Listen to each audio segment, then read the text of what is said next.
It is one of the most mysterious places on Earth. An entire sovereign nation surrounded by a single city. The Vatican. For centuries, it has influenced world events, perhaps more than any other country on Earth. How could the world's smallest country wield such power? Secrets. The secrets it holds behind these very walls. It's a secret place for many reasons, and one is that it gets up to things it doesn't want people to know about. This is the setting for Dan Brown's best-selling book, Angels and Demons.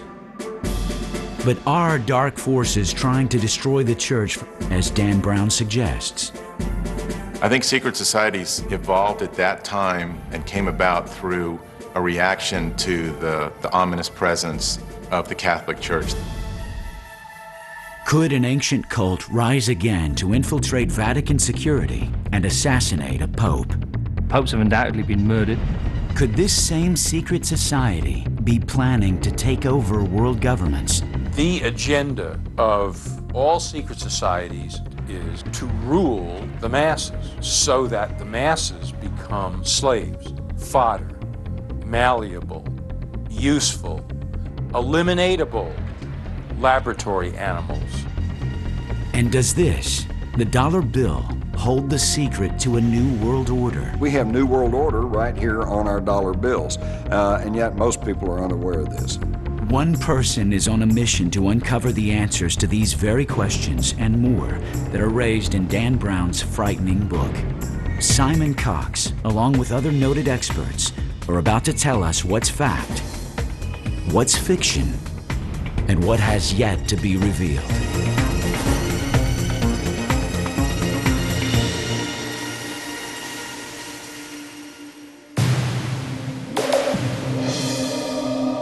Rome, once the ruler of the Western world.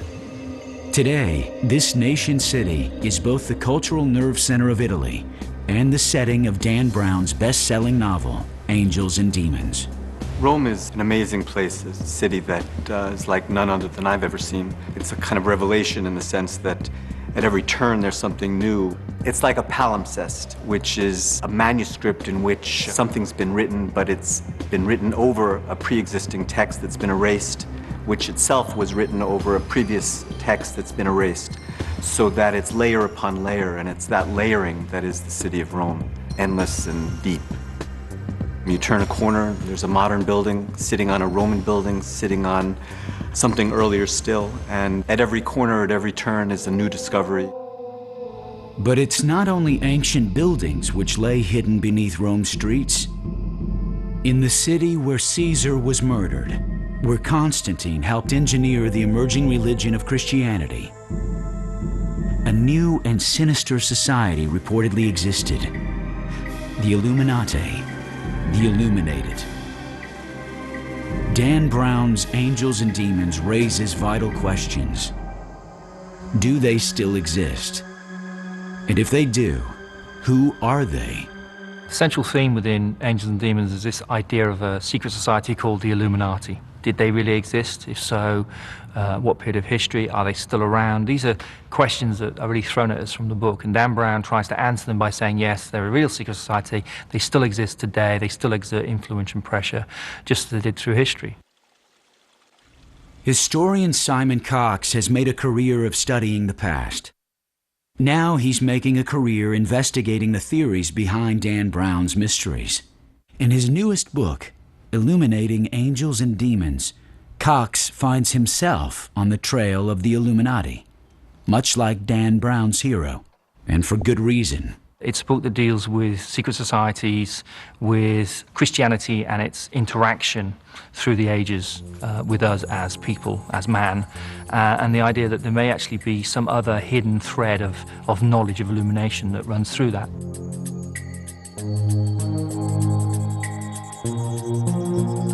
In the novel, a secret society known as the Illuminati sets out to destroy the Vatican and alter the course of world events.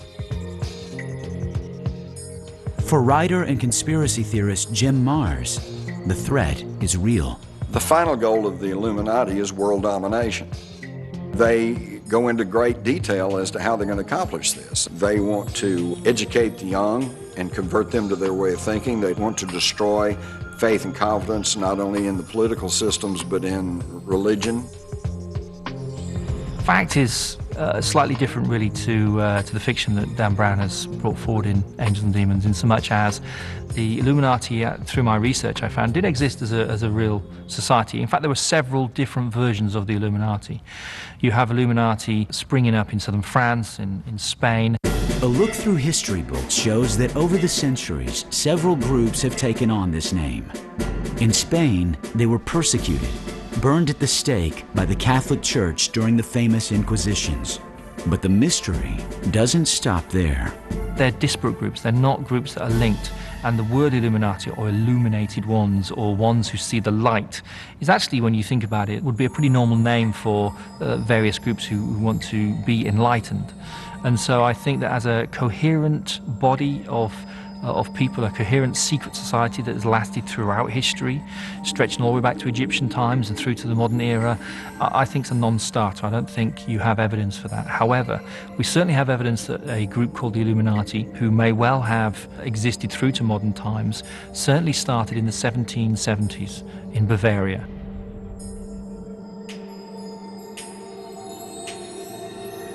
The Illuminati was a secret society supposedly formed in the spring of 1776 by Adam Weishaupt, who had been trained by the Jesuits.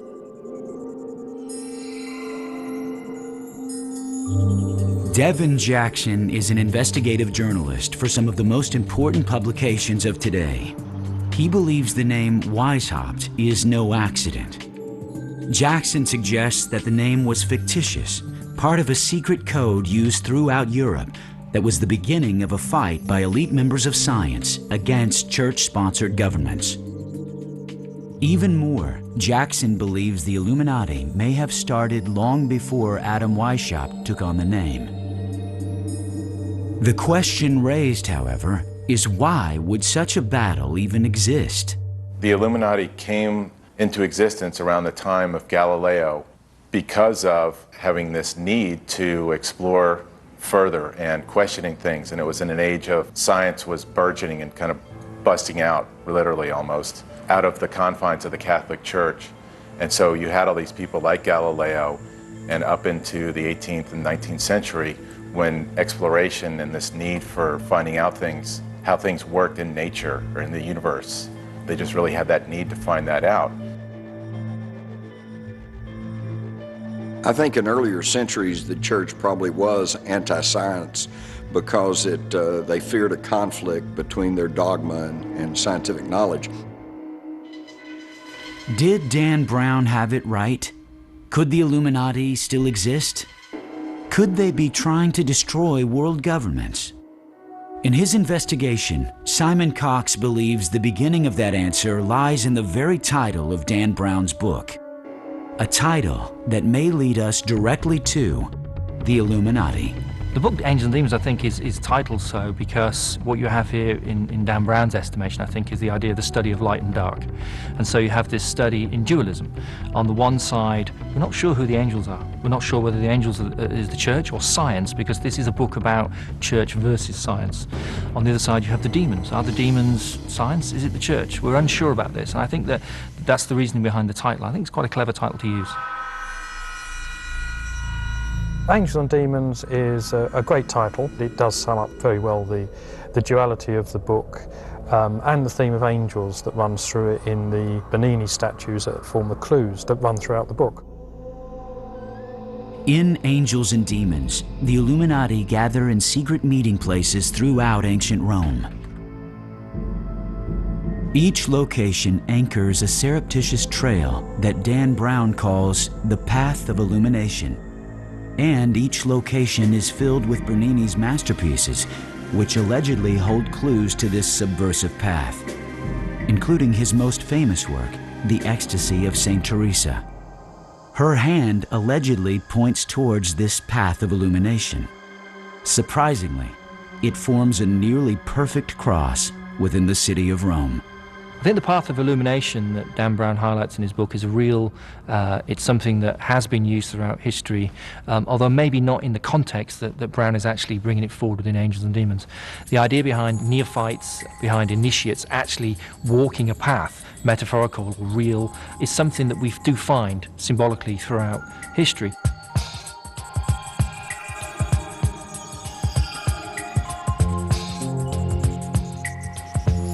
This alleged path starts at Rome's most famous landmark, the Vatican, a site visited by up to 30 million tourists a year. The path then crosses Tiber River to the east, anchored at Santa Maria della Vittoria.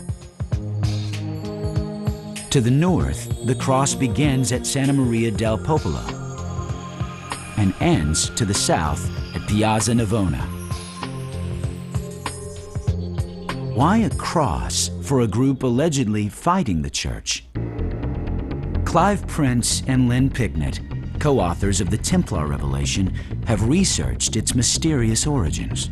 Every religious, spiritual, esoteric discipline will talk about a metaphorical path of illumination. Whether this exists in the sense of the Illuminati, a group somewhere, have their own views on this, and you have to be initiated into it and do certain things, perhaps horrible, to receive illumination, is open to question. The Illuminati's scientific beginnings, their rituals, and quest for power are closely tied to the Vatican's own shrouded history. But hidden deep within the Vatican are secret documents which reportedly could be used to destroy the Church. Has the Illuminati infiltrated the Vatican? Have they found the hidden documents? And what will happen if they, or another secret society, finds them?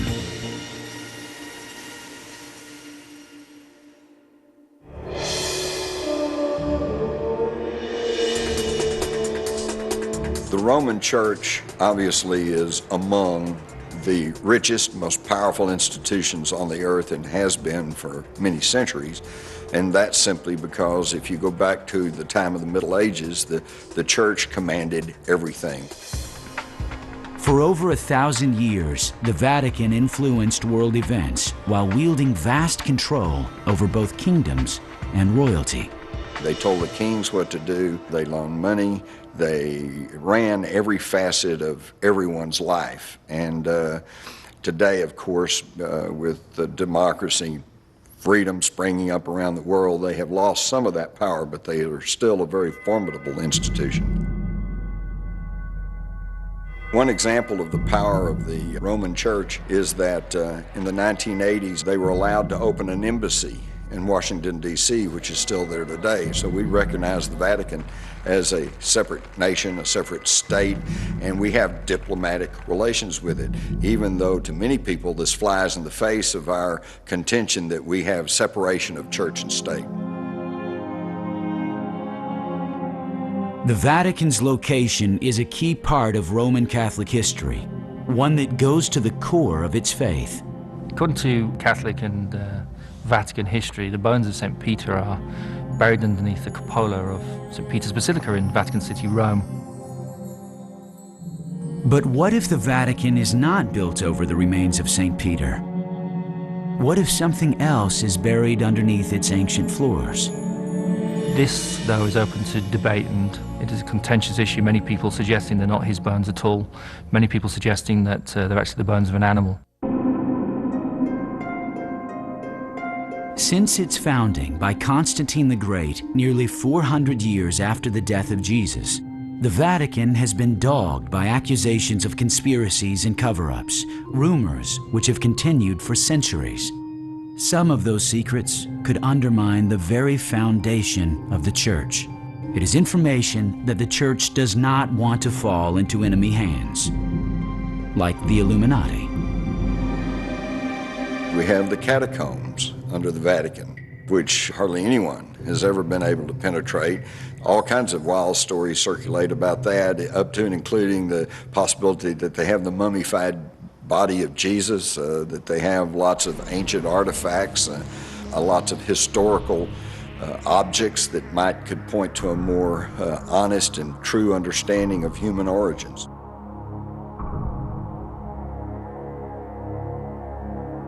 So there is that reality behind it. There is, it's a secret place. It is secret for many reasons, and one is that it gets up to things it doesn't want people to know about. The Church believes that St. Peter was given the authority by Christ to set up his church forever because St. Peter was the first person to see the risen Christ.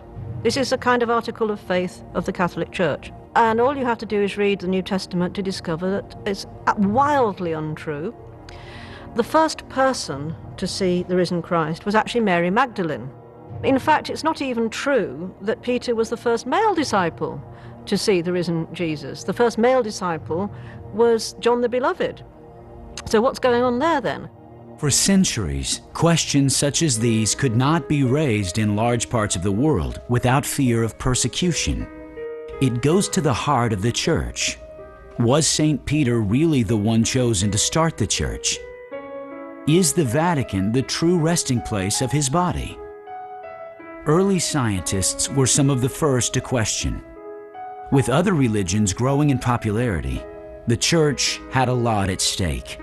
And the Catholic Church just took this position that we have to be the one faith. We can't have anybody else believing in these other gods or polytheism or some other type of God. It's got to be the Catholic Church or nothing. The Catholic Church took this position, I think, in its first maybe 400 years of existence, that they, at that time when there were also these other faiths competing for people's souls, and so to speak, that they wanted to be the one church that would dominate over all the other faiths that were out there.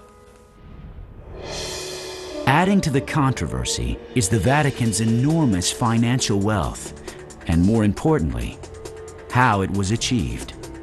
I think the Vatican is secretive about its finances because of the controversy over how much money flows into the church. They don't want to detail how much money they have, how much money they're worth.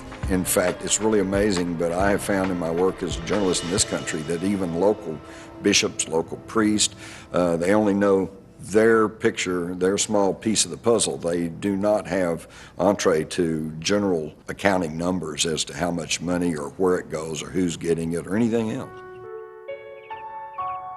The Vatican has always been a very secretive place. There's even, well within living memory, there have been sort of great financial scandals involving the Vatican Bank and things like that.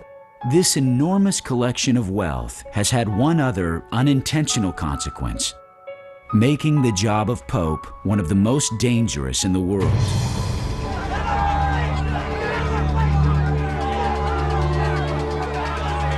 While Dan Brown's Angels and Demons plot revolved around the fictional assassination of a pope, his research was well based in historical fact. Could a pope be murdered? Well, it's a question that Brown certainly brings up within Angels and Demons, and it's certainly something that undoubtedly has happened. Celestine V being a classic example, 5-inch nail in his head, maybe kind of gives that one away as a slightly suspicious circumstance. Stephen Ostro, a professor of art history, has researched the early centuries of the Vatican, uncovering a legacy of persecution and violence. The early popes were almost to a one martyred because they represented a tradition, a faith that was contrary to the Roman law. So if you go into St. Peter's, for example, all the piers of the main nave are adorned with portraits of the early popes, each and every one of whom was martyred for his faith. So popes have long been killed because they are not just religious but also political figures. And so, yes, there's been intrigue, yes, popes have been poisoned, murdered, martyred. But I think in the modern era, let's just say since the 17th century, it hasn't been quite so bad as it was in the early days. The battles of the early church were over power, world domination, the same goal as other secret societies. Scary times are good times for the church. The agenda of all secret societies that have a negative impact is to rule the masses.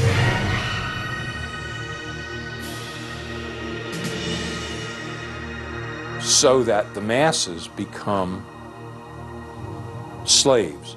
But it all starts with the idea of a few elite people looking down their noses at the rest of humanity. This early history of the church was violent, and like other kingdoms of its time, the church hierarchy was filled with hidden agendas by groups competing for world power. A new word developed to describe the concealed schemes of this time.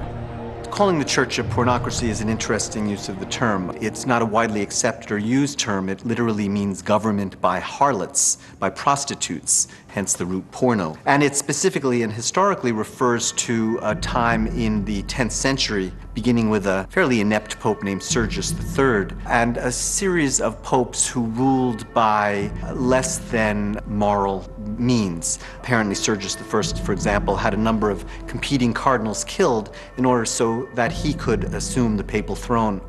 The term got applied then because of these very powerful women, members of the aristocratic noble families of Rome, who kind of held the strings on the papacy and determined who would be pope at any given point, hence the term applied then.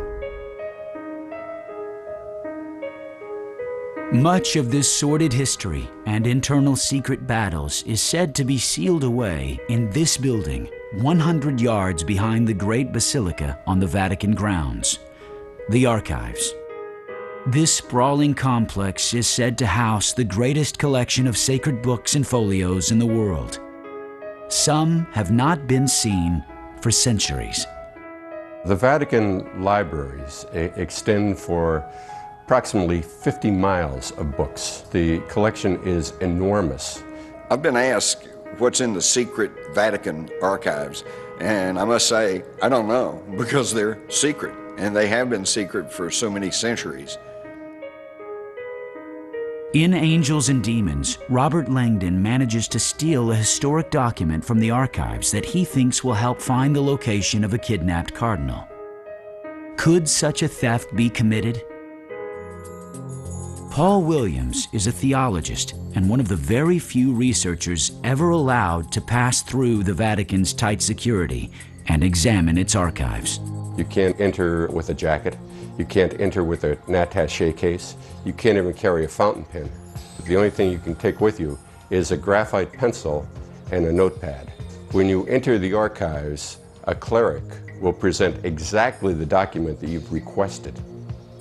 If they've agreed to give you that document, the cleric will remain with you while you study that document. There will be porters and guards behind you, so it would be absolutely impossible to take anything out of that room. Even if you were Harry Houdini, you just can't do it. Such close attention to security and restricted access raises the question, is the Vatican hiding something in its archives?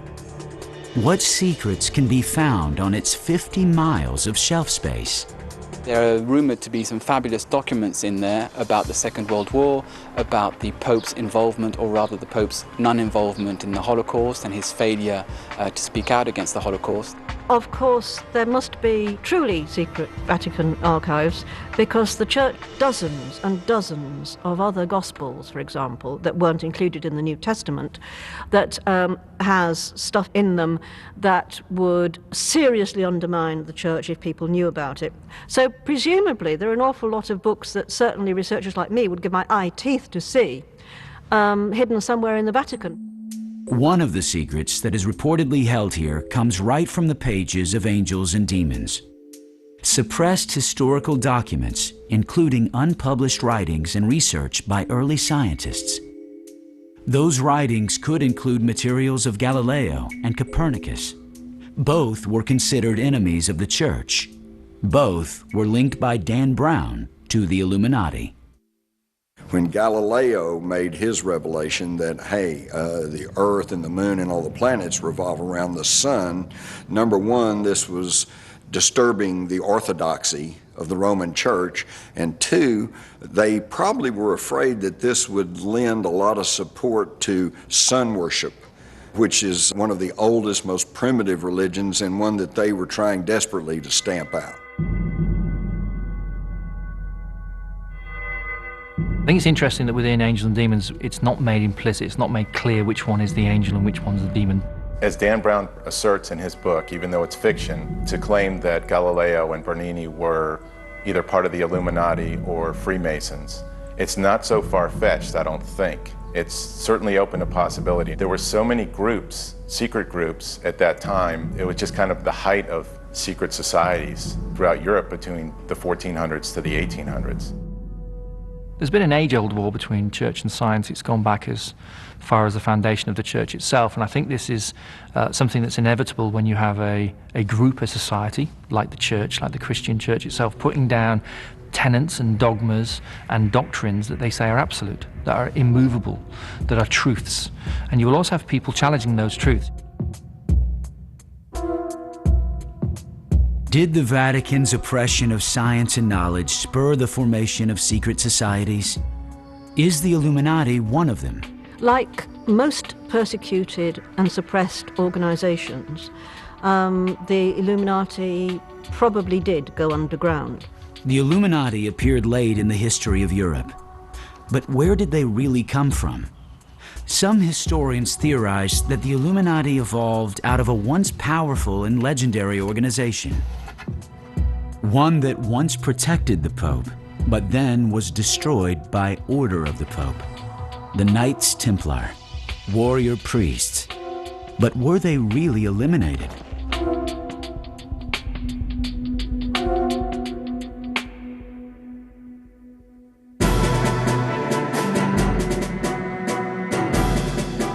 The Knights Templar started out as the Order of the Poor Knights of the Temple of Solomon. The Knights Templar were purportedly to be in possession of the Holy Grail. It was the year 1000. The Western world believed in the legend of the Holy Grail, a cup thought to hold the blood of Christ and his power. And now, a secret society of warrior monks allegedly found the Holy Grail. Through this legend and the power it conveyed, the Knights Templar became one of the most revered and feared secret societies that ever existed. Authors Stephen Ostro and Devin Jackson, who have dedicated years of research into the Knights Templar, describe them as early defenders of the Vatican who eventually became its biggest threat. They were ostensibly serving to free the roads for pilgrims to go to Jerusalem. They took up residence in the Temple of Solomon. They lived in the stables of the Temples of Solomon, and for about 8 years they conducted an excavation.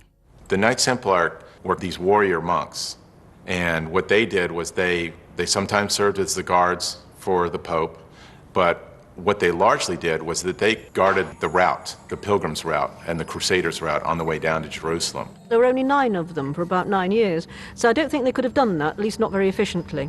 They quite clearly had another agenda. They did seem to be looking for something in the Holy Land. They were very into secret knowledge. Even though they took a vow of poverty, the knights began accumulating more wealth than many rulers of the day. Land, money, shipping. The knights began to finance monarchies as well as the Vatican. The Knights Templar eventually became kind of a Templar Incorporated. They started the first branch banking, which means you could deposit your gold and silver in England and expect to take it out when you go to Jerusalem, so you wouldn't have to carry it along the highways. So they became the biggest property owner in Europe. At the same time, they owned the biggest fleet. Their vast wealth and influence made the Templars fearless and intimidating. They bowed to no king or leader, and soon, not even the Pope. Their wealth, however, might not have been their biggest threat. Historian Lynn Picknett believes the Knights may have started a new and competing religion. Knights Templar were accused of spitting and trampling on the cross in secret ceremonies and of worshipping a bearded, severed head. And they certainly had a great reverence for John the Baptist, overtly. And what was the significance of this? We discovered that the Knights Templar, when they were in the Middle East, met a group that was known as the Church of John of the East. And it was a group called the Mandeans, who originated around Judea, Egypt, 2,000 years ago, and they were John the Baptist's followers. The Knights might have been following a cult, sometimes called Johnites. But it's what Picknett says next that might have doomed the fearless Knights. They rant and rave against Jesus, who they say was a false prophet, who was a schismatic from John's religion, and certainly it does seem, I mean, modern scholars have found out that it's very likely that Jesus was actually a follower, started off as a follower of John the Baptist. Whatever the reason, the Templars soon grew more secretive, holding surreptitious meetings in hidden locations, much like Dan Brown's path of illumination. A growing allegiance to John the Baptist, along with their wealth and power, made the Knights the greatest threat the Vatican had ever seen. The Knights Templar refused to acknowledge superiority of anybody. They were becoming amazingly arrogant. They existed for about 2 centuries as an incredibly powerful, in every sense, order. And then they met with a very kind of sudden, abrupt and rather nasty end at the beginning of the 14th century when first the King of France and then the Pope turned on them. Eventually, the Templar Order became so big that they started to arouse the jealousy of the French king and also the ire of the population. They became regarded in Sir Walter Scott's term as haughty as a Templar, meaning that they just were so proud they could do anything they want. And so this aroused the people to be against them. Question's been debated ever since exactly what the motivation for closing this order down was. The standard reason that's given is that the King of France simply wanted their money. The reasons they were given at the time for them being suppressed was that they were the heretics and blasphemers. On October 12, 1307, the Knights Templar saw the end coming. Historians are convinced that they managed to spirit away their vast riches and collected treasure just ahead of the advancing armies of the King of France. These wagon trains full of treasure were brought to the harbor of La Rochelle, and from there they were loaded on 17 Templar ships, which basically disappeared from history. The next day, Friday the 13th, armies of French soldiers arrested all the Templars at every temple that they could find. And then killed them at the stake. Many were burned alive. To this day, some 700 years later, many people still fear Friday the 13th. But by 1307, when the last Grand Knight of the Templars was burned, the purge was complete. King Philip of France now had the funds to launch his war against King Edward I of England. But was the purge successful? Historical authorities like Jim Marrs think otherwise. It wasn't very effective because the Knights Templars had plenty of warning that this was going to happen. In fact, they only rounded up a handful of them. Most of them had fled or had simply changed clothes and blended themselves into the general population. From here, the mystery deepens. What happened to the surviving Knights Templar with their immense treasure and contempt for the Church? Did their descendants become the Illuminati?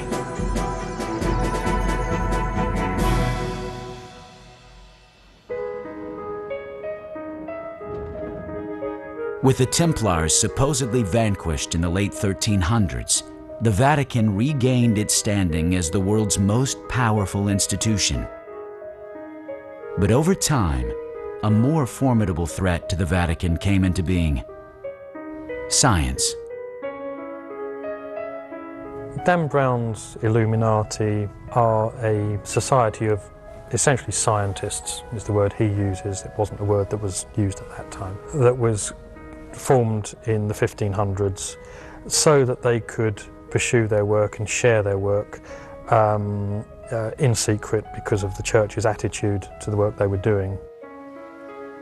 Betty Ann Brown, an art history professor, feels that early scientists, astronomers, and even artists were the first to challenge the Vatican's view on man and nature. The Church has functioned to explain the meaning of existence in a particular way. And science's explanation has often conflicted with the Church's. Certainly, that was the reason that Galileo was a threat to the Church. Because if he suggests that the earth is not the center of the universe, that the earth revolves around the sun, he's challenging the Catholic tenet that the earth was central. There were supporters of Galileo within the Church who disagreed with the view that if he was right, it proved these passages of the Bible to be wrong, on theological grounds. So yes, there were those who backed him, but obviously it's the Pope's word that goes at any given time. The Renaissance became a dangerous time to be a scientist. Many paid with their lives, including Giordano Bruno, a brilliant scientist and a follower of Copernicus. He was imprisoned in the very same church as was Dan Brown's heroine, Castile di Sant'Angelo. One of the prime examples of the Church coming down hard on scientific thinkers was the story of Bruno, who was a bit of an extremist in some of his views. Bruno was famous throughout Western Europe for developing memory skills, a sensational theory in 1576. And because he believed, like Copernicus, that the earth revolved around the sun, he became an enemy of the Church. The Church taught that the universe revolved around the earth. And so the Church arrested him and imprisoned him for almost 8 years, I believe, and tried to convince him to recant his teachings, and he refused, and in the year 1600 he was burned at the stake. Galileo could have faced the same fate. Like Bruno, he too was put on trial, twice, for his scientific studies. These trials were a central part of angels' and demons' plot. The story of Galileo is very often misunderstood.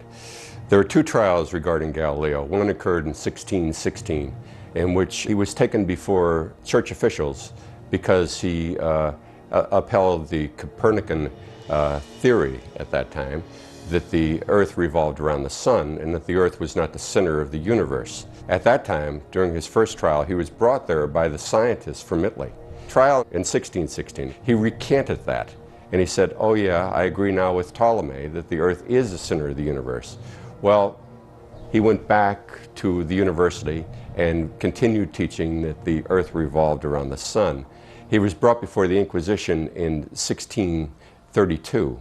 The trial was held in 1633. There's a common conception that Galileo was beaten to his knees and forced to recant and thrown into a dungeon and starved. All these things are not true. Galileo was, at the time of his trial, was living in the Villa Medici. He was living in the lap of luxury. As soon as he recanted in 1633, his sentence of a term in prison was nullified by the Pope, and the Pope immediately gave him a pension to live on for the rest of his life, which he did, and a nice position. Did this persecution drive Galileo to join an underground movement? And as Dan Brown suggests, the Illuminati? Historian Clive Prince has the answer. Galileo couldn't have been a member of the Illuminati because he didn't exist in his day.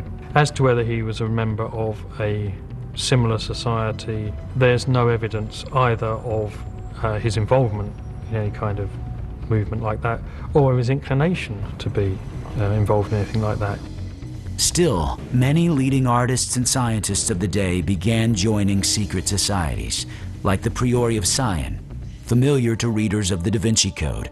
As far as I can tell, Leonardo da Vinci and Isaac Newton were both members of the Priori of Sion, but definitely with da Vinci, he was into a lot of strange stuff. He was kind of a polymath. And so it makes sense that he would be into that, and he was very much into, in terms of his paintings and his drawings, there was a lot of stuff that people still don't know exactly what it means, and it probably points to maybe his membership in this or some other group of secret people. Well, in Angels and Demons, the idea behind much of this is that you look at people like Bernini, the sculptor, and Raphael. And Dan Brown postulates or puts forward this idea that they may have been members of this secret organization, the Illuminati. My research has shown that that is undoubtedly not the case. People like Bernini and Raphael were God-fearing folk. They were kind of coming around at that period of the Age of Reason and Enlightenment, and when a lot of scientists such as Galileo were pursuing knowledge that was outside the purview of the Catholic Church and using rationality and scientific method to get at what they saw as deeper, larger, grander truths. Those larger, grander truths were sought after by more than just Renaissance scientists. This is a war that's been going on for a long time for control of the planet. How do you fight such a war?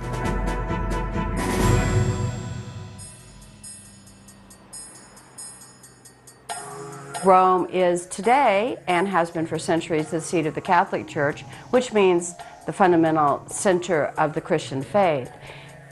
It is a mixture of many other sources from Egypt, from Africa, and from all over the planet. Symbols from other ancient lands cover the city of Rome. It's one reason Dan Brown set Angels and Demons there. Another is its massive treasure of artwork.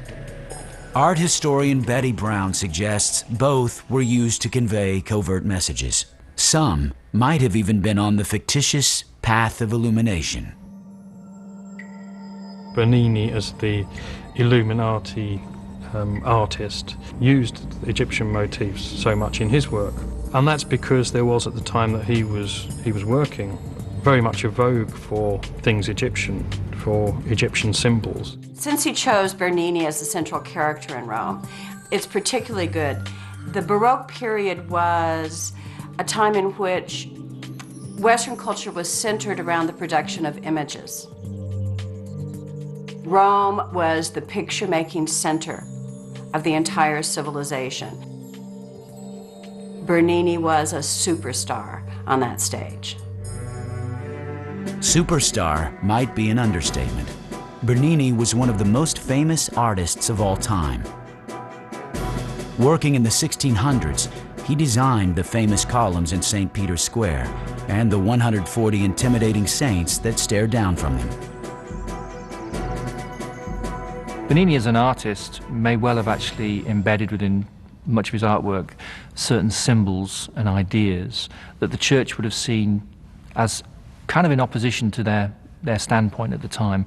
But I think that just like Raphael, Bernini's markers or symbols themselves were really just talking about these new scientific ideas, the ideas of Copernicus and Galileo, and incorporating them within the artwork.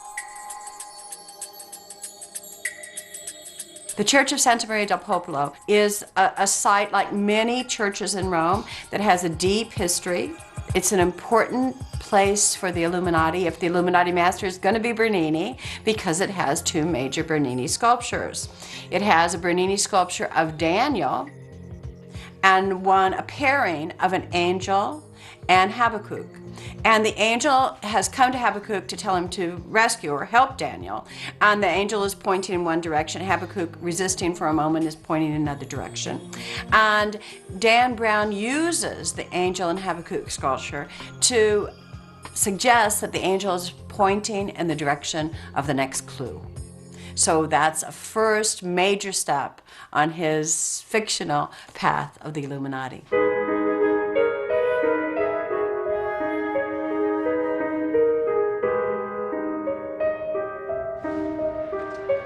Another location on Dan Brown's path of illumination? Bernini's Four Rivers Fountain. It's the southwestern tip of the path's cross over the Tiber River. And at the center of this Baroque masterwork is this, a large obelisk. Did Bernini purposefully place this pagan object here as some type of signal? The obelisk at the center of the Four Rivers Fountain is another one of the ancient obelisks that were brought to Rome, and it lay in another side of the city, but under dirt and years of debris. The pope who patronized Bernini and created that fountain was Innocent X, who wanted to create a monument at the center of that piazza, which was, in a sense, his kind of family turf. His family's palace is right adjacent to it. Wanted a monument that marked the center of the piazza and glorified him and the church as well. An interesting question, though, is why Bernini used Egyptian motifs so much in his work. It's a question that has intrigued conspiracy theorists for centuries. In the Fountain of the Four Rivers, each of the human figures represents a river, and so it's accompanied by symbols designating which river that is. Those are the more overt symbols, but Bernini could have hidden all manner of other little tricks in there had he chosen to do so. But it isn't the fountain that has most historians perplexed. It's this sculpture, often considered Bernini's masterpiece. And it's right on the eastern end of Dan Brown's Path of Illumination. It hardly seems like an accident. The Ecstasy of St. Teresa is one of Bernini's most extraordinary works. The sculptural group is the centerpiece of an entire ensemble, a chapel that Bernini designed for the Cornaro family, a wealthy Venetian family. And it illustrates or gives form to one of the most remarkable passages in her writings that describes one of her many encounters with the divine. It's the tip of the arrow that allegedly holds an Illuminati clue: fire, one of the four elements. The Illuminati were early scientists. Earth, wind, fire, and water were the elements with which they worked.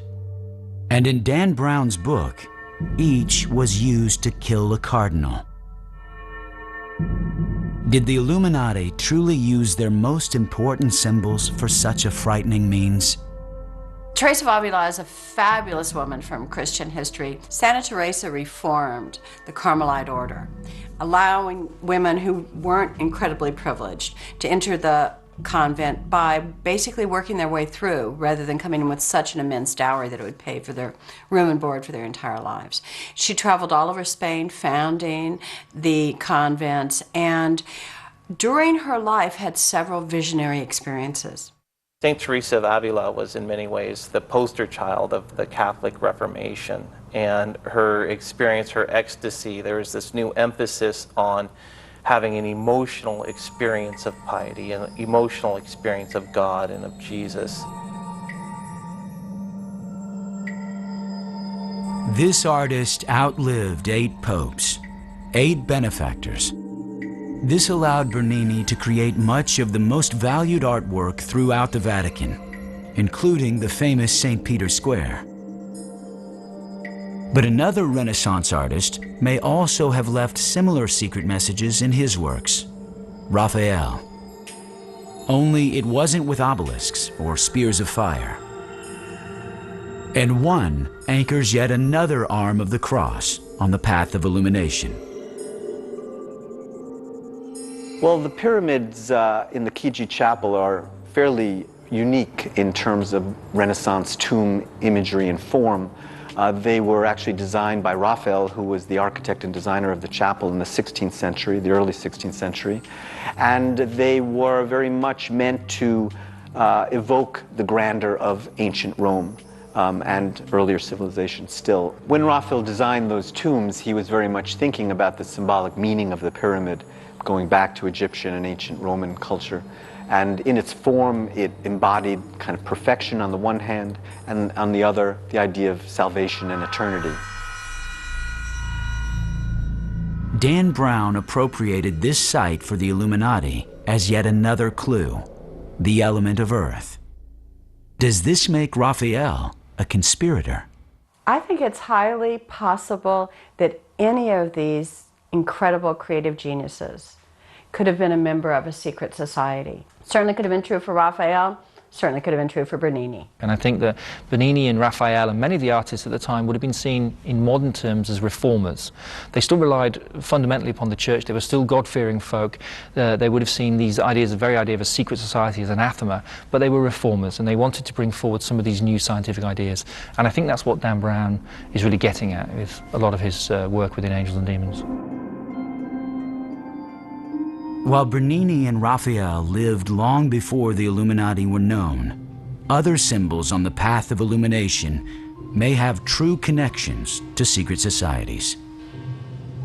Symbolically, Egypt is the source for the Illuminati symbols that are so significant in the mystery of angels and demons.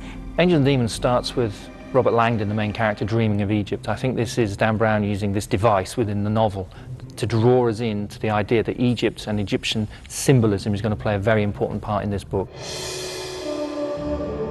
In both Rome and Vatican City, numerous Egyptian obelisks like these sit in open display. Their origins are pagan, yet here they are in one of the most religious sites on earth. The reason they are here goes back to the very beginning of modern Christianity. The obelisks within Rome seem odd on the surface. You walk around Rome, you see obelisks. There are actually 13 obelisks within Rome. These obelisks account for more obelisks than are actually standing within Egypt. In Angels and Demons, the obelisks also help to form the path of illumination that Robert Langdon uncovers. Professor Eric Johnson is a religious history scholar at UCLA. He suggests there's a reason that Egyptian mysticism was very influential in Christian-dominated Europe, and why such symbols would have been used by secret societies. There is a fascination with Egyptian culture, or at least Egyptian philosophy, during the Renaissance. Renaissance humanists thought that the Egyptians were the source of very, very ancient wisdom that had been lost, and so there was this attempt to recover this ancient knowledge and ancient wisdom. I think the obelisk in St. Peter's Square weighs about 180,000 tons, and so they had to construct massive casings in order to house it, to put it on a kind of causeway and move it, even if it was just several hundred meters. It was a colossal undertaking, thousands of men, horses, and you name it, in order to achieve the moving. It is at the foot of this obelisk where one of Dan Brown's most gruesome murders takes place. The final clue is left by Bernini, who created this square in 1656 to hold 300,000, a staggering number for its day, and a testament to the power of the church. It is this elliptical relief laid in the center of the square by the obelisk, the West Ponente, wind. This stands in St. Peter's Square. It's on one side of the grand obelisk there in the square, the West Ponente, and it really just represents the idea of the wind blowing from the west wind.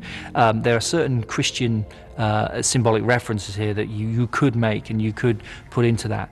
What Dan Brown had in his book about the Illuminati, what makes them a little bit more on the edge, a darker edge of things, is the fact that a lot of their symbology and the way they went about things and some of their so-called rituals, they borrowed a lot of their symbology and that kind of stuff from Egyptians, from Babylonians, which everybody was doing that at the time.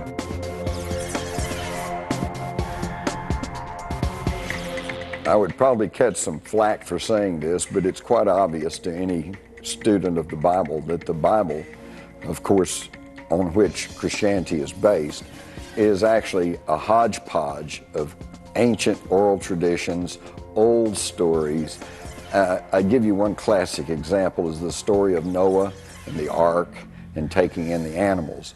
This is a story that dates back to the Sumerian tablets that predate the Bible by probably at least 4,000 years.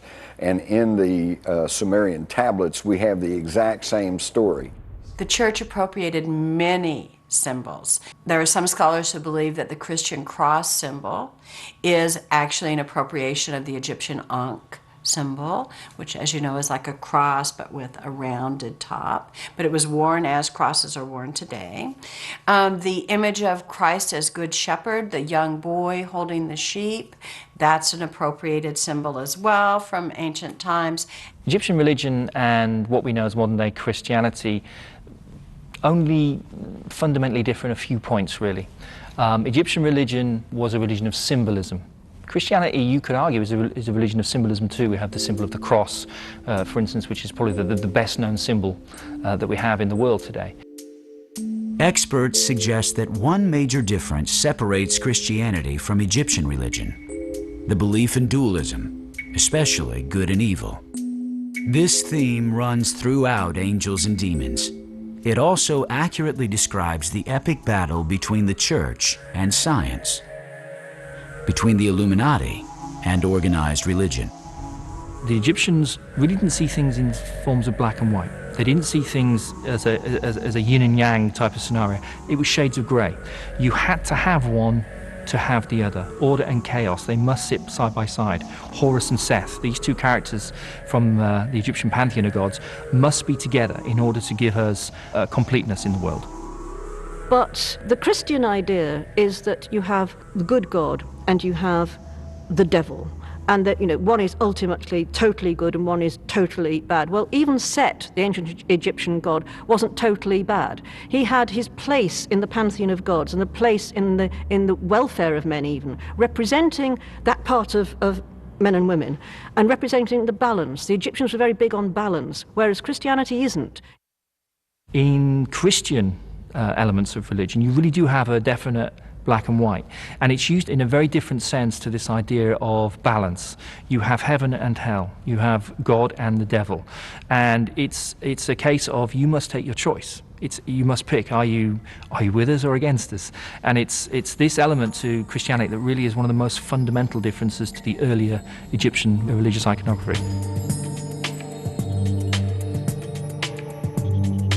So this is another way in which Rome transformed itself into a sacred center for the entire empire, and so all the gods that were venerated in the empire were venerated in that temple. Later on, after Christianity becomes legalized and then later becomes the official religion of the Roman Empire, it was normal for a lot of these old pagan temples to be reconverted to become Christian.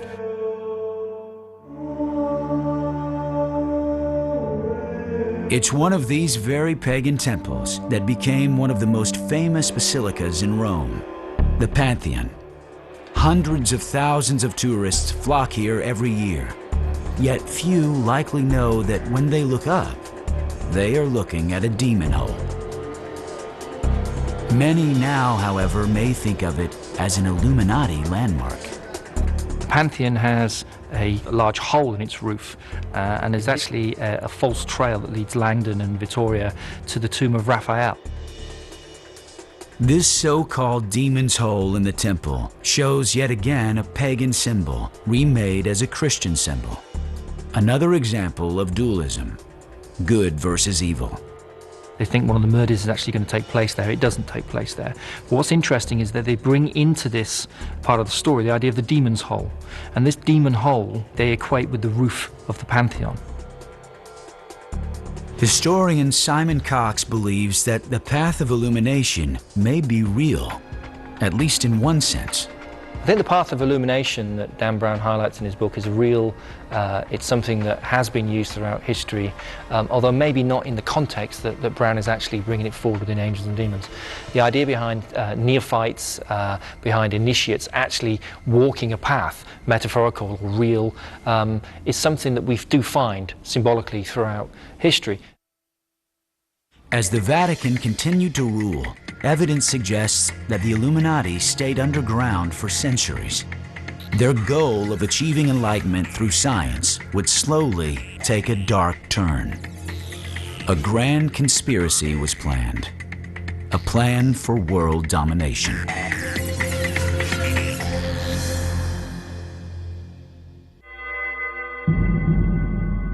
Well, we've all heard that knowledge is power, but secret knowledge is even more powerful. And the Illuminati, if they still call themselves that, is a movement whose basic philosophy is the end justifies the means. Conspiracy theorists have concluded that the modern-day Illuminati are a powerful entity in the world today, even if they no longer carry the name.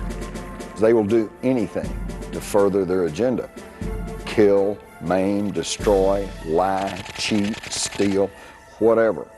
And this is quite effective because they will pose as anything. They're liberals, they're conservatives, they're fascists, they're communists, they're Democrats, they're Republicans, they're anything that will further their agenda, and this makes for a very, very powerful and effective secret conspiracy. Theorists like Jim Marrs and Paul Williams suggest that the Illuminati's call to arms came with the formation of the most controversial secret society of the last 300 years. The Freemasons, an ancient sect of builders and stonecutters that may date back to Egypt. Freemason was actually a half French, half Anglo term, and it just meant somebody that was free, or frere as in brother, and a mason, which was actually in the building arts. Later on, when they could not be Templars anymore, these masons banded together, and they weren't just masons, they were anybody in the building arts. They would form lodges, and so if a brother mason came from another lodge into your town, you would be responsible to help give him shelter, give him food, and if possible, give him a job to do. Others, like investigative journalist John Rappaport, believe that the Knights Templar never were destroyed. They simply went underground for centuries. But now, Rappaport suggests, the Knights have finally re-emerged and possibly infiltrated the Freemasons. Freemasons, to me, evolved out of the Knights Templar. Knights Templar were partially destroyed by edict of the Pope and the King of France, fled the scene, reformed themselves as a kind of secret society called the Masons, put their Templar past behind them publicly so that no one hopefully would discover that this was a reformulation. When the Knights Templars came back from the Holy Land with all of their newfound wealth and knowledge, they proceeded to work closely with primitive but existing stonemason guilds. And these were stonemasons who would clump together to form a kind of a union and then collectively work to build cathedrals and churches. And so it was the stonemason guilds that were the genesis of the Freemasonry. But the Freemasons as an organization has survived for an incredibly long time, given that even though they didn't set themselves up in direct opposition to the church had a huge fear of that Gnostic-based belief that you could attain this knowledge on your own.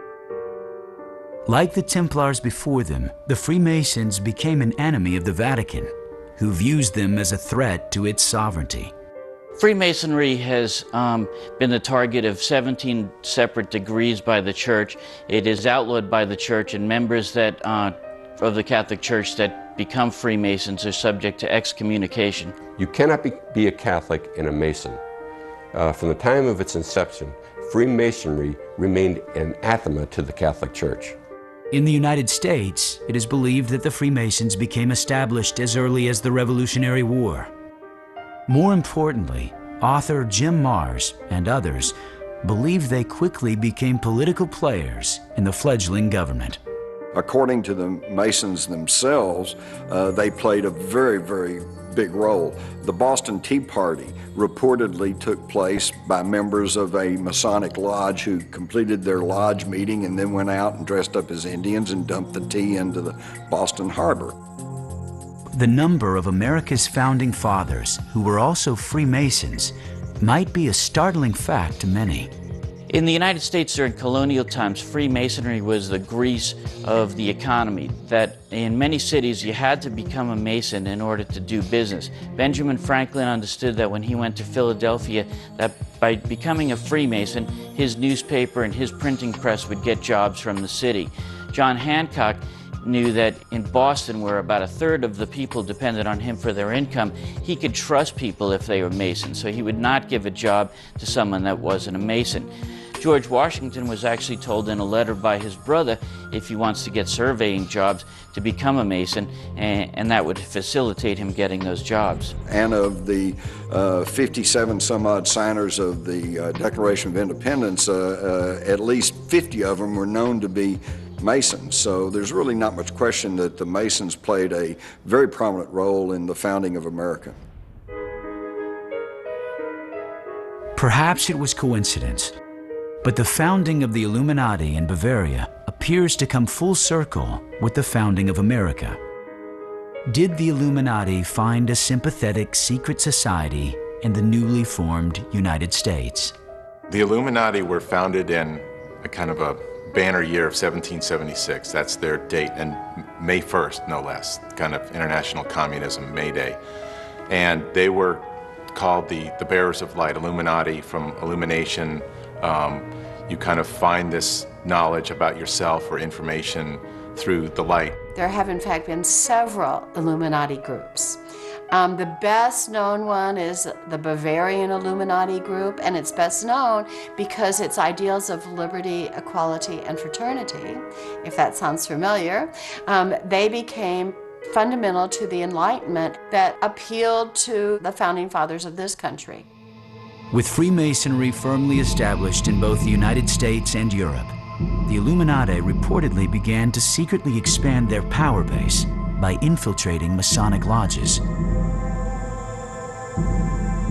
But in 1782, at the Wilhelmsbad Convention, the Illuminati rolled themselves into the Knights Templars and into their creation, the Freemasonry. And this is where the merging of the Illuminati and the Freemasons took place. Some of those lodges have been infiltrated, for example, by Adam Weishaupt, who formed the Illuminati in 1776. He thought a very good way to spread the word was to simply infiltrate and take over certain already established Masonic lodges. And if it is internationally controlled from one point, and if that point has some very dark agenda. Even founding father George Washington, a Freemason, openly feared the Illuminati's infiltration. Interestingly, George Washington said that he believed in the Illuminati conspiracy. He said, but it's nothing to do with Freemasonry. Although he distanced Freemasonry from it, he himself actually believed in this Illuminati conspiracy. A small group of people would have to run paradise to make sure that it is maintained. The idea was, we'll present this concept of the abolition of private property. That will be our front. There's a lot of people that would love that as a dream because they feel that that would create true equality. But these utopian ideals masked a drive for complete control of world events. Could that drive lead them to take over the United States?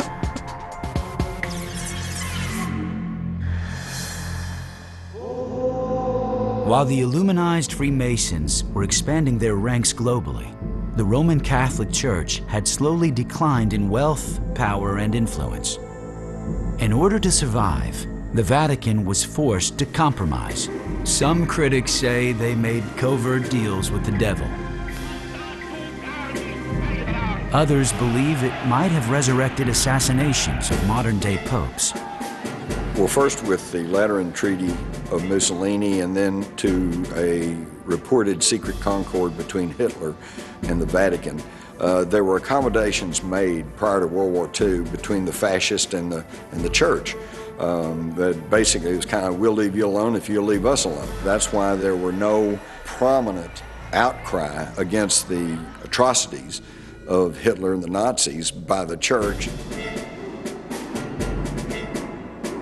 This alleged secret infiltration of the Vatican by outside powers may have saved them from ruin. However, some say it also made them a co-conspirator in the genocide that was to follow. Pope Pius XI signed the Concordat with Hitler and the Concordat with Mussolini. He had promoted these two fascist regimes. Toward the end of his pontificate, he lived to recant these views. He knew that he was wrong. He saw the herding of the Jewish populations throughout Germany and Poland into ghettos, the creation of concentration camps, the persecution of Catholic clerics throughout Germany. By 1939, Pope Pius XI could no longer abide by the clandestine agreement he had made with Italian dictator Mussolini. He decided to separate the church from the fascists. It would be the last decision he ever made. Just on the eve of World War II, Pope Pius XI announced that he was not happy with these concordants that had been reached with the fascists, Mussolini and Hitler, and was threatening to come forward and expose these deals that had been made between the church and the fascists, but then he died suddenly. The sudden death of Pius XI killed the plan to break the Vatican's alliance with the fascists. Just like popes being murdered and martyred in the Middle Ages, once again, the job of being pope had become deadly. Scholars today still raise disturbing questions about the pope's death. As soon as he died, the papal chambers was entered by two people, just two. One was Cardinal Pacelli, who later became Pope Pius XII, who was the engineer of the Concordat with Hitler. The second was the Vatican physician. Cardinal Pacelli and the Vatican physician immediately ordered Pius XI's body to be embalmed. The Church had never allowed this practice before. Also, the Vatican did not allow an autopsy to be performed, raising further suspicions. Pius XI's death remains a mystery to this day. There is reason to believe that Italian fascists poisoned him.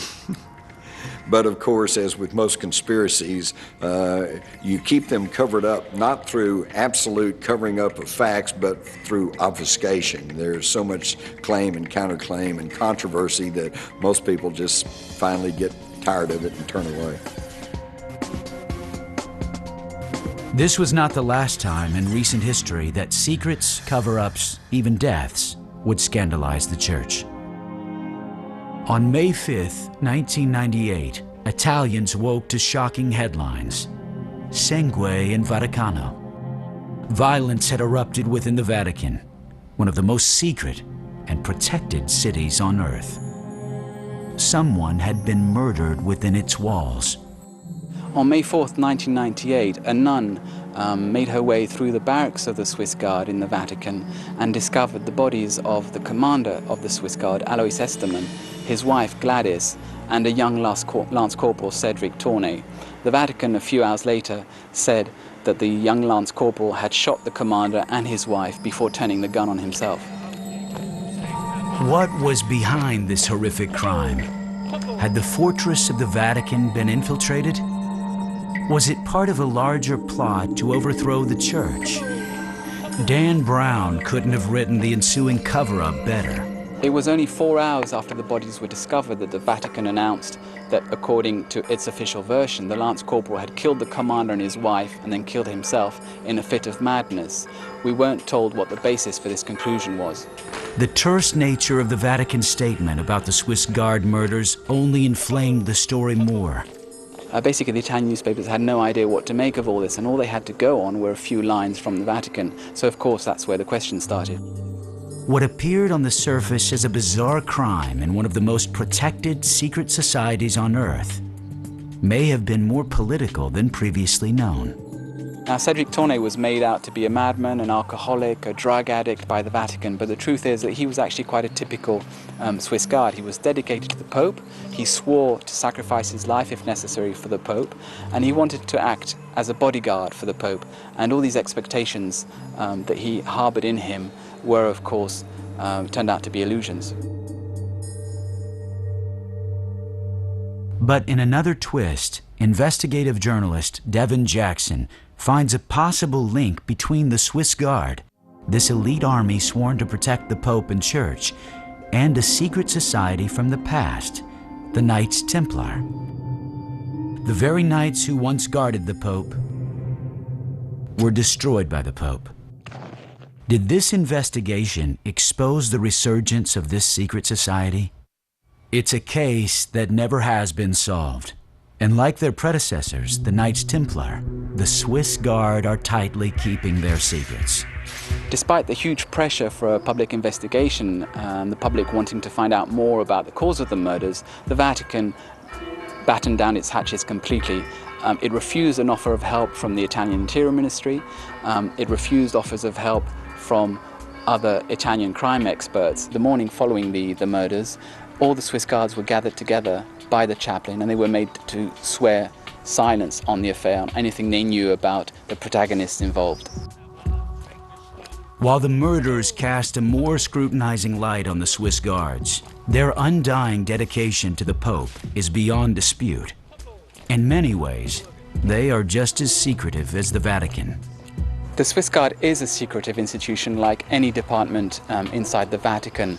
The officers, the men of the Swiss Guard, have to swear an oath of loyalty to the Church, and it's inculcated into them that includes defending the interests of the Church at all times. Though Dan Brown depicts the Swiss Guards as a sophisticated private army in Angels and Demons, experts tell a different story. It's fair to characterize the Swiss Guard as a tourist attraction, a paper tiger, rather than a crack fighting force. Because of their tangible connection with the Vatican, some even suspect that papal foes, like Knights Templar, infiltrated the Swiss Guards centuries ago. When the Knights Templars took off their tunics and rolled themselves into the general population, it stands to reason that they would insinuate themselves into positions of power, to include the Swiss Guards around the Vatican, to include the secret societies. They probably infiltrated many walks of life. The Vatican has always been rumored to have a secret service, but it's not an intelligence system as we know it in other Western countries. It's basically a network of information, a prodigious network of information, because it's based on priests in Italy, but of course all over the world, and all sorts of religious institutions who bring in a flow of information to the Vatican. But there are some blind spots, and one of them is terrorism, and that's why the Vatican have to rely on information from people like the CIA, the French Secret Service, or even the Italian Secret Service. My key conclusion after watching and talking to the Swiss Guards is that they're not equipped to protect the Pope.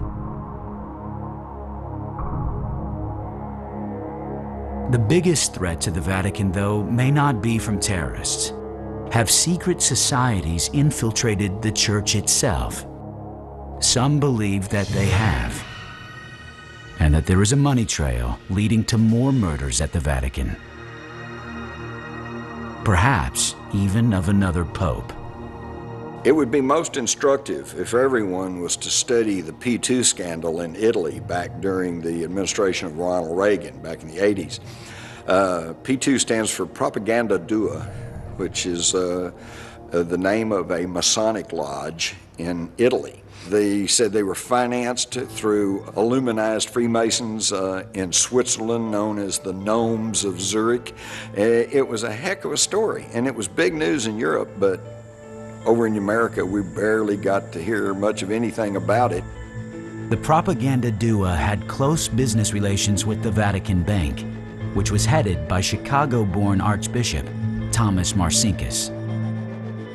Eventually, several high-ranking cardinals and bishops became members of the Masonic-led P2. But here we have it in the 1960s, a secret Masonic organization that became incredibly powerful with tentacles throughout the world, and you had over 121 Catholic hierarchs. I'm talking about archbishops, bishops, cardinals, members of the society.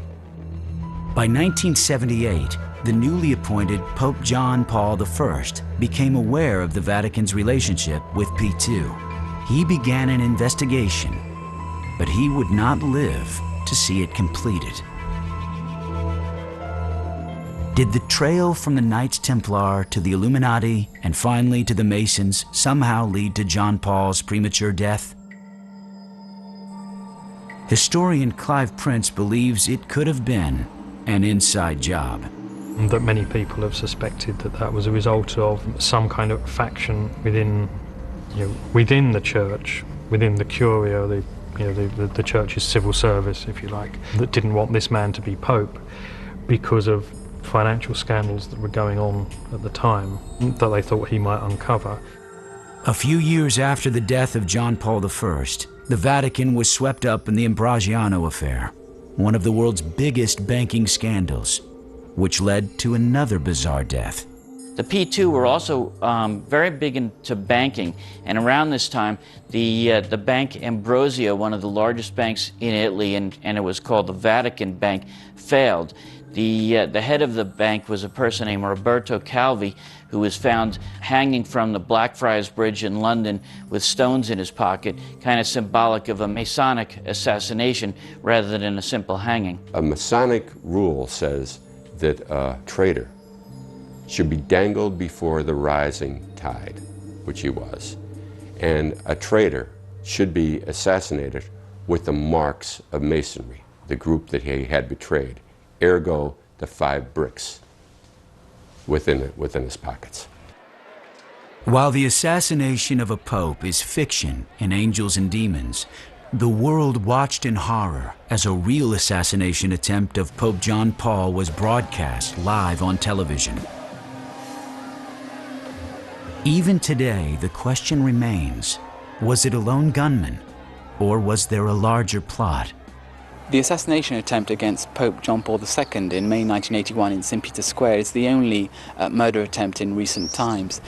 He was surrounded by Vatican security officials, including senior officers of the Swiss Guard. The attempted assassination of John Paul II back in 1981, that it wasn't another case of a lone gunman, this guy Ali Akka, who was a Muslim, that it involved both the KGB through some weird, still shady Bulgarian connection. Did Pope John Paul II's strong stance against communism incite the plot to assassinate him? Was his attacker part of an ancient secret society called the Assassins, which have been linked to the Knights Templar? Ronald Reagan and John Paul II set up this agreement where they were in a battle. It was kind of toward the end of the Cold War, so they wanted to get rid of communism. And the liberation theologists, which were all in South America and Central America at that time, at the height of their controversial rise, Reagan said, if you help me defeat communism, I'll do what I can to kind of keep the liberation theology movement, down there and allow you to keep more control over those people. It's documented that Reagan and John Paul II, as the head of the Vatican, were going to try and do what they could to stamp out communism. So naturally, the Soviet Union felt threatened enough to perhaps use this Bulgarian connection to off the Pope. If there was a conspiracy to kill John Paul II, the Vatican's perpetual secrecy effectively killed the investigation into the case. We have the case just after the attempted murder of Pope John Paul II in 1981, when the Italian authorities trying to find out information from the church about what they might have known about the run-up to that attempted assassination. But there, the church refused to give any information to the magistrates, so much so that one Italian public prosecutor accused the Vatican of placing a tombstone on his inquiry. But it wasn't just the Vatican that was threatened. Reportedly, the Illuminati had infiltrated the Freemasons. And across the ocean, in a prosperous America, the Freemasons were surprisingly aggressive at infiltrating the government of the United States, eventually reaching its highest levels. To the question which presidents were Mason, it's more which presidents were not Masons. People up to George Bush and Delano Roosevelt, Harry Truman, Reagan, it's just a laundry list. Just about every president has been a Freemason.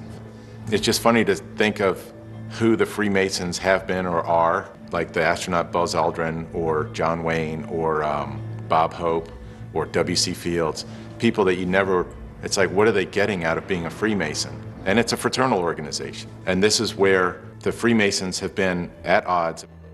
Franklin Roosevelt was one of them that did reach the highest level of Masonry, and he worked his way up for a long time in Masonry.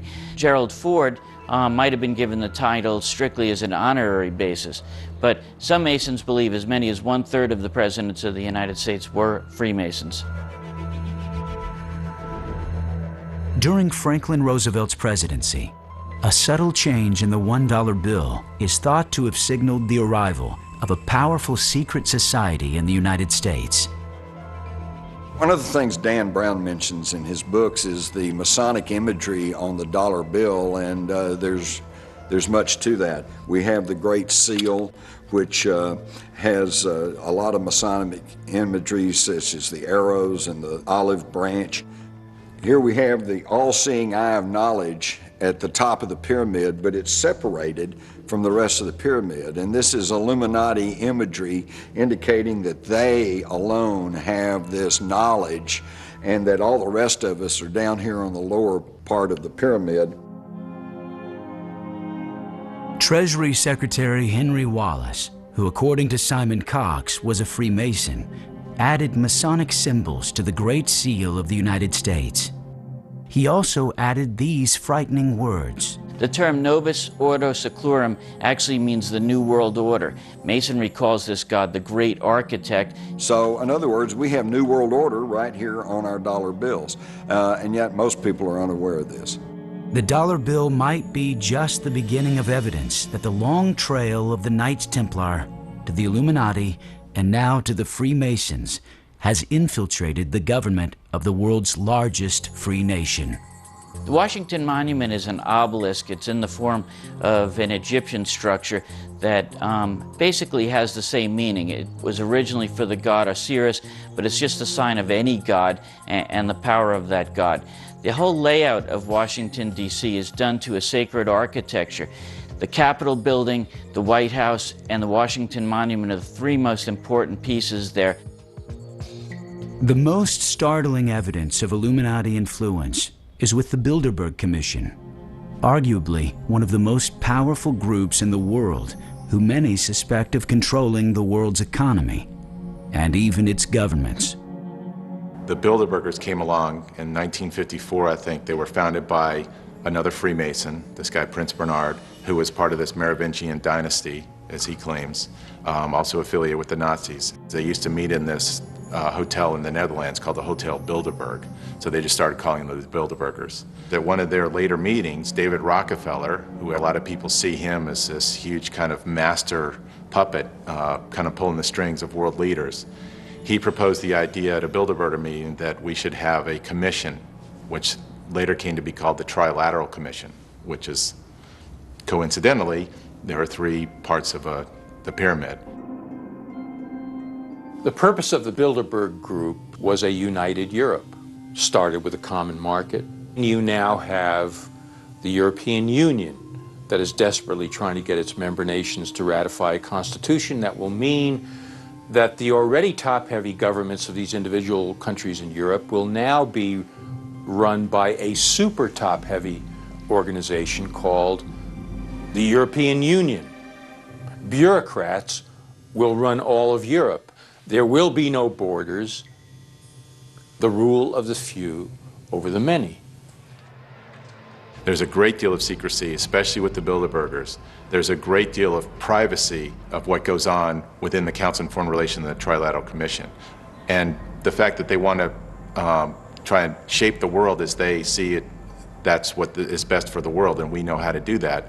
That's what leads to lumping them in with the New World Order, the pyramid, the eye in the pyramid, lumping them in with Masonic traditions. The Vatican is saved at the end of Angels and Demons. But does the fight between science and the Church continue today? I've been asked in the struggle between the Illuminati and the Church, who's winning? And it's hard to say because this is a sub rosa conflict. You don't read about it in your newspapers or your news magazines, and you don't see it on television. But stepping back and taking the long view, I think you find that the influence of the Church is waning, and there is growing chaos in the political field and growing control in the corporate field. So I would have to say the Illuminati seem to be ahead at this point. They've always fought against science, and even though it's 400, 500 years late, they finally just got around to absolving Galileo of claiming that the sun was the center of the universe. They would still kill Galileo today or chain him up. They would still burn Giordano Bruno at the stake as they did if they could get away with it. They just know they can't get away with it. They have to do this by other means. That is the hope. That is the plan. That is the strategy, to support situations in which chaos will reign. Does the Illuminati still wield power in secret societies? Are they still fighting for a new world order? This is a war that's been going on for a long time for control of the planet. How do you fight such a war? And in the end, who will win?